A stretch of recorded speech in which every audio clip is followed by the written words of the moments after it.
Kaya mapagpalang hapon po ulit sa inyong lahat. Ito po ulit si JR Doria TV. Ngayon po ay mag-update po tayo muli dito sa Pasig River Esplanade. At marami pong mangyayari lalo na po sa darating po na January 20, 2026. Dahil meron po silang new idea para po lalong po mag-improve itong Pasig River Esplanade. Ayusin po nila yung kiosk, yung waste management, and maging po yung maging hawang pamamasyal po ng ating mga kababayan dito sa Pasig River Esplanade. So tara, simulan na natin mag-ikot mga guys dito sa Pasig River Esplanade muli. Ito po ulit si JR Doria TV. So tara na, simulan na natin muli ang pag-ikot dito sa Pasig River Esplanade. Yan, so nandito tayo sa Central Terminal Station, then pupunta po tayo sa Pasig River Esplanade.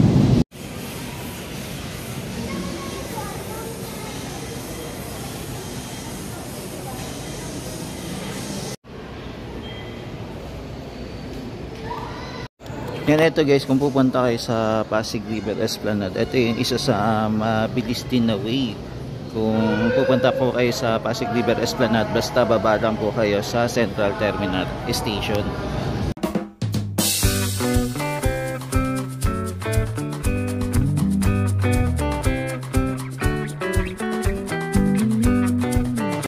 Yan, pagkababa po natin ng Central Terminal Station, makikita naman po natin itong Arroceros Forest Park. Sa Arroceros Forest Park po mga kababayan, meron na po dito daan papunta na po ng Pasig River Esplanade hanggang makarating na po tayo sa pinakadulo ng Esplanade po. Yan, dito naman po sa Arroceros Forest Park, meron po dito mga kiosk, kaya lang hindi po lahat ng kiosk dito ay nagbukas. Meron pa rin pong iilan na nag-attempt po dito mag-stay at magtinda po. Medyo mahina po kasi dito yung food traffic, kaya ilan lang din po yung nag-attempt na mag-rent dito sa area dito sa Arroceros Forest Park. Yan, nandito na po tayo sa loob po ng Arroceros Forest Park. Diba, nag-sign in po muna tayo, then eto, nakapasok na tayo. Libre lang naman po to, walang bayad. Yan, so mga tropals, nandito na tayo sa Pasig River Esplanade. Nakapasok na tayo. Galing po tayo sa area po ng Arroceros Park. Di bali, una tayong bumaba sa Central Terminal Station ng LRT1. Then pumasok po tayo dito sa Arroceros Park. Then nandito na po tayo sa Pasig River Esplanade. Yan, ngayon Sunday po ay December 7, 2025. Dito po sa Arroceros Park, mapapansin natin na marami na din po namamasyal dito sa area. Marami na din po bumibisita. Bale, ito po muna yung pinakadulo ng ating Pasig River Esplanade dito po sa Arroceros Forest Park. Then naabangan pa po natin yung susunod naman po na project na gagawin po dito. Yan, bali po sa darating po na 26 January 20, di bali po may mga pagbabago po mangyayari dito sa Pasig River Esplanade, lalo na po sa kiosk, sa waste management po natin. Mas mag-i-improve po at maging po yung ating daanan po magiging mas maginhawa na po, lalo na po sa ating mga visitor. Yan, ayun po yung next plan para lalo pa po mag-improve ang ating Pasig River Esplanade. So marami pong magiging pagbabago. Unahin po nila yung kiosk, ayusin nila, magiging systematic din po, systemize. Yan. At saka po yung ating kiosk din po magkakaroon na din po ng standard na kiosk. Parang katulad din po dito sa area po ng Arroceros Forest Park kung makikita nyo po. Yan, so dito muna natin inuna dito sa Arroceros Forest Park. So ito po yung itsura ng Arroceros Park. Ngayon po hindi pa naman po binubuksan yung mga ilaw. Bakit doon sa tulay? Yan, malamig na po ang simoy ng hangin dito sa area po ng Pasig River Esplanade. Ramdam na ramdaman nyo na po ang simoy ng hangin na napakalamig, lalo na po pagpasok po ng December. Yan, ang lamig-lamig na din lag. Yung mga ulap po lagi siyang makulimlim, hindi niyo na po mapapansin yung sikat ng araw. Yan, pero hindi naman po siya umuulan. Yan, maglalakad-lakad po muli tayo dito sa Pasig River Esplanade ngayong araw ng Sunday po. At punta din po tayo sa pinakadulo sa Maestranza. Tingnan natin kung marami din po namamasyal ngayon. Yan, bale ito po yung itsura ng ating Pasig River Esplanade ngayong hapon po, bago po mag alas 6 po. So time check po ay 5:23 ng hapon po. Yan, naglalakad-lakad po muna tayo ngayon. Yan, ito po wala na po siyang bubong. Tapos meron po silang inaayos, parang ini-welding po ulit sila, parang bago siyang setup, no?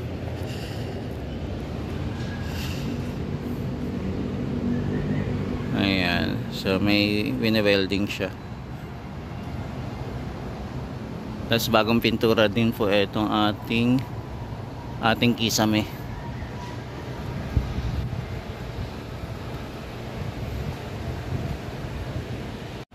Yan, bali binaklas po ulit yung ating station dito, di ba? Dati nakikita na natin yung signage, kaya lang tinanggal po muli. Ito po yung Lawton Ferry Station po.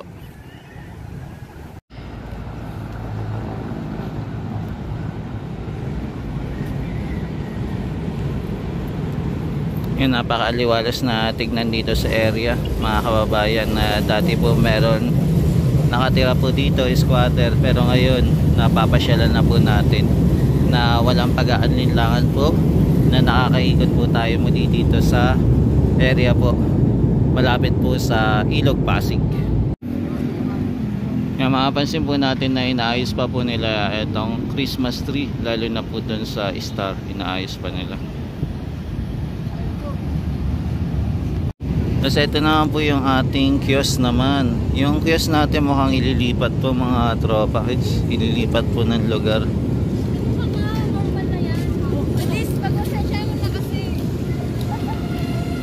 Ayan, so binawasan na nila, nilipat nila doon sa kabila. Tapos ito, naglilinis po sila ngayon. Yan, bali general cleaning po muna sila ng lugar dito.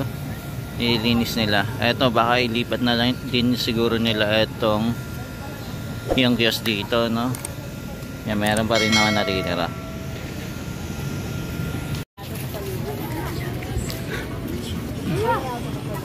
Yan, di ba yung food stall dito, mga tropa, dito muna nilipat. Yan, panibagong station na naman po ng food stall yung nilagay nila.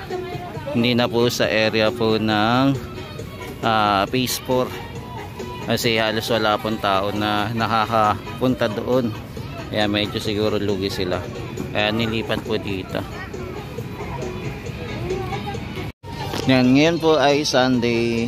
Mas marami pong namamasyal ngayon compare po sa ilang araw na pagpunta natin dito sa Pasig River Esplanade. Pero yung ating Christmas tree naman po, hindi pa rin naman po nilipat. Nandun pa rin naman sa area ng phase 4 pa rin, kasi mas maluwag talaga doon compare dito. Pero yung Christmas tree naman, pwede naman po sana ilagay dito sa phase 1, diba? Kasi may bahante pa rin sana. Kaya lang mas ginusto nila ilagay doon, lalo po na nagkaroon po ng opening ceremony. Mas maluwag po kasi doon. Yan, ngayon po Sunday, marami po namamasyal na. Tapos yung ating Jones Bridge, hindi pa po pala binuksan yung pailaw. Yan, sana buksan po ngayong araw ng linggo, or bubuksan siguro baka mga alas 6 na.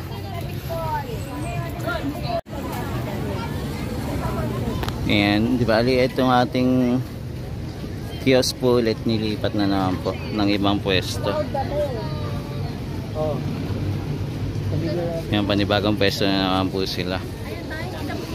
Dito na po nila nilipat sa phase 1, malapit po sa Manila Central Post Office pa rin. Ayan, punta naman po tayo sa area naman po na phase 1, naman doon naman po tayo mamasyal. Dami pong tao ngayon, no? Grabe. Ayan. Bali po nung puno po ngayon ng Esplanade.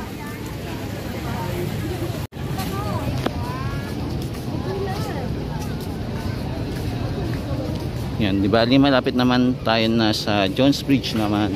Ito naman po yung Jones Bridge. May mga sakit sa puso. Yan, tapos dito naman tayo sa ilalim naman ng tulay ng Jones Bridge naman po. Yan, marami po namamasyal.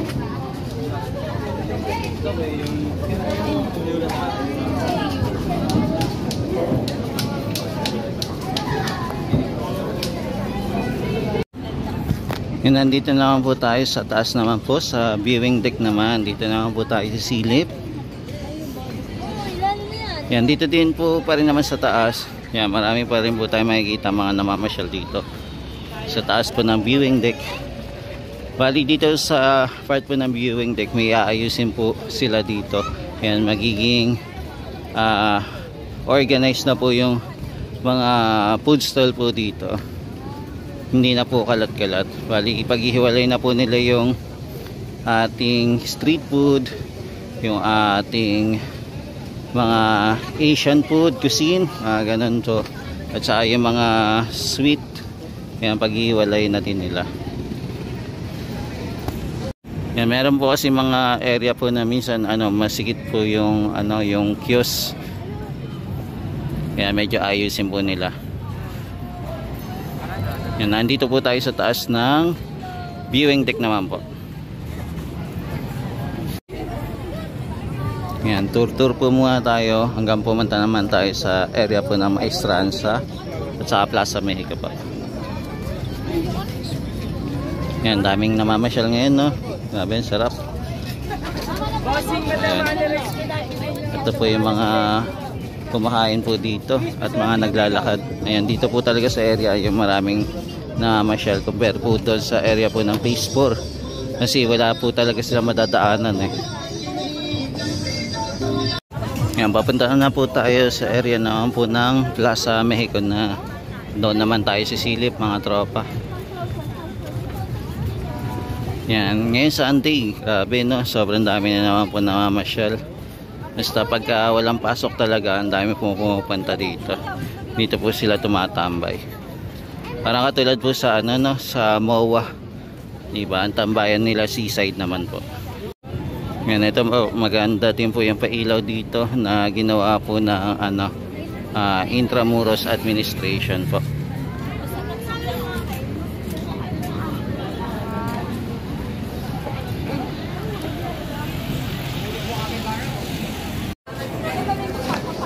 Yan, papasok na po tayo sa area na po ng Plaza Mexico naman. Yan, dito na tayo. Ate, bagra kasi? Dinosaur.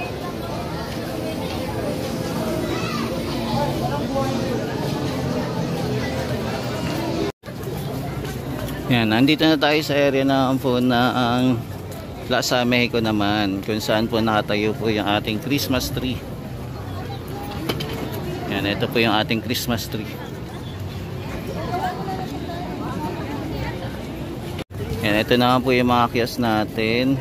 Wala pong kiosk dito na pagkain naman po. More on accessories at saka mga damit naman po. Yan, ito po yung available dito. Maging dito din po, accessories lang din po yung available. Yan, konti lang din po yung kiosk dito. 1, 2, 3. Yan, 4, 5, 6. Ayan, 6 lang po na kiosk yung meron dito.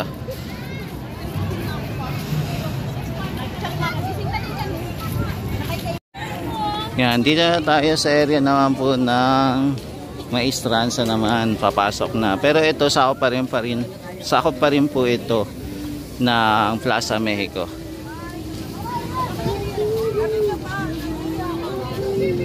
Tapos yung kabila po, Maestranza naman.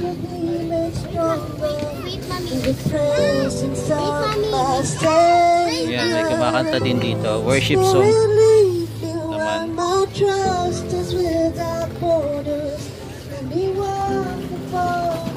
Yan, ang dami namamasyal ngayon, no, mga tropa. Ito sila.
Yan, so mga guys, ito muna yung latest update natin dito sa Pasig River Esplanade ngayong araw po ng December 7, 2025. Kaya samahan niyo po ulit si JR Doria TV. Mag-ikot po ulit tayo dito sa Pasig River Esplanade sa mga susunod na araw na pag-update natin muli dito. Yan, maraming salamat po. Ingat-ingat po kayo at pagpalain po kayo ng mga kapal, mga kabayan. God bless, God bless.